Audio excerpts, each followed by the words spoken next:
We invite you to join us today as we talk about what customers are not telling us. Stick around. All right,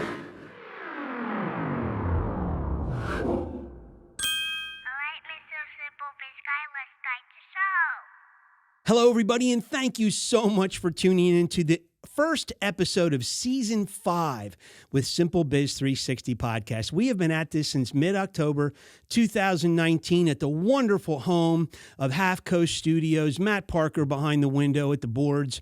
Thank you, Alex Dietrich. We've just been so pleased. We've done 208 episodes with these gentlemen, and it's just been a wonderful experience. If you're in St. Louis and you need some recording assistance, whether it be a song or an audio book, or you want to do a podcast, this is the place to do it. Half Coast Studios. Again, I tip my hat to them, and I really appreciate everything they've done. So, man, this is the beginning of Season 5, and, every year I kind of want to kick off the new season and just try to tell you what's ahead and what we're about, and I can't, I've been trying to kind of bottle what I do up in a nutshell for many, many years. And every year I seem to come up with a different kind of explanation for it. But here's the scoop.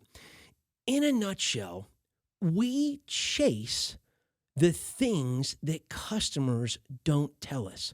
Why do we chase that? Because we are in what we call the experience economy. And the experience economy begs the argument that in many cases, it's what the companies do that supersedes the goods or services they provide. In other words, we are now being measured on how we treat people, make them feel, what the experience was like when they dealt with us. We have this present the product or idea to the customer, to the pay the invoice, and all these little journeys in between that mark these little dots on a map. And it's what we're doing in those little journeys that matter. So again, I've been chasing this concept since 1988 when I read a 1985 study, a TARP study, and it argued the following, that 26 out of 27 people who have a bad experience with a company fail to tell the company about that negative experience. And why is that? Because they don't expect anything to change. And then 91% of those people leave and never come back. And when I read that, there's more to the story, but let's just park here for a second. When I read that hit me, and it's hit me for 35 years because it's telling me that there are these things that are going on that I'm not aware of as the business operator, business owner, business person. I'm making my customers unhappy in one way, two ways, many ways. I don't know, but it's enough where they're not telling me about it and they just choose to flee. They choose to just fire me and fire my company, and they go somewhere else for similar goods or services. And why? Why are we, not looking at that closer? And I looked at all these different thought leaders out there, and I don't find anybody honing in on this. And so I started tracking it and looking at it in 1989. I devoted 30 years to looking at this and writing a book eventually and doing this podcast. And I am chasing those answers. That's the quest I've been on, I am on, and I will be on. It's what is making those customers become lost customers. And today, folks, that's way, way too expensive of a proposition for any of us to embark on. We don't want to have to go reinvent lost customers. I think so. I've read some articles, and it seems to be the common argument is it's around 5 times the original cost of acquiring that customer to replace that customer if they decide to go elsewhere. This is an expensive proposition. So, again, I love this. I love to just oversimplify things. I think the beauty of doing that is it allows us to clear the dust, clear the weeds away, look at the roots of the tree, which is the business, examine the dirt, examine the light source, the water, What is going on at the roots? What are the simple things that are not working for that tree? What are the simple things that are not working for that business? And how can we correct them? So I'm chasing those answers. Now, the more to the story is after 91% of those people leave, a good portion of those unhappy customers go on to tell 9 or 10 friends, colleagues, neighbors, churches, goers, whatever. And then there's a 13% of those unhappy people that left. They go on to tell 20 or more people about this negative experience. And they're throwing darts at your company. They're shooting flaming arrows at your company. There are these loaded quivers all over the place that are pulling out flaming arrows that are knocking your business down a peg because of things you're doing or not doing. And guess what? You're not finding out about it. If I had a dime for every executive that told me or said to me, "Oh, that's not true, Jeff. We don't hear any customers complaining about that." Exactly. You're not going to.